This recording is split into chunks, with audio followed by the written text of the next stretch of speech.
What happens with TBI, a lot of times, as I mentioned earlier, we may have structural integrity that's still intact. But if we have axon stretching, which doesn't show up on MRIs or CAT scans, we're going to see the processing function not quite clicking like it's supposed to.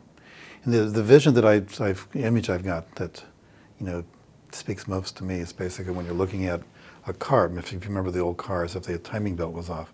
If the timing belt was fine, the car would just drive along nicely, smoothly. Now, if the timing belt was off, we would get this, missed timing. The car would jump and all sorts of things. It still got across the road. Okay, I mean, not quite as fast, but it still got across. It still did the job. When you're looking at TBIs from a classic neuropsych point of view, you're going to measure whether or not a cylinder goes up or down. It doesn't matter if it's in timing or not, just whether it goes up or down, capacity. So a lot of folks will still pass neuropsych tests and say there's no damage, which is great.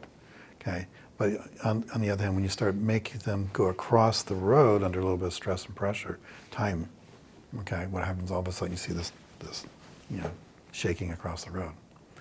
So one of the things we do, we look at not just make sure the capacity is back to normal, we want to make sure that the resiliency is there, can it withstand stress that's coming in, and is the timing back like it's supposed to, because it's usually what causing most of our issues. Brain fatigue is basically when the brain itself essentially shuts down or quits early in terms of some kind of a cognitive process, whether it's attention or memory or listening or whatever it is. And so we have interruptions in terms of how we're able to achieve things during the day.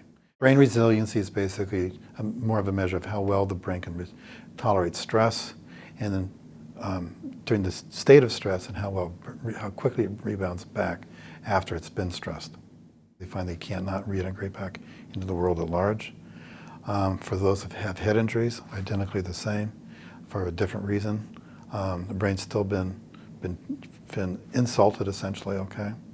And what ends up happening is they may be able to think, but they find themselves, instead of going for an 8-hour day, they can only go 30 minutes. Or they can do four hours in a day, and they find themselves having to go to bed. So that's resiliency.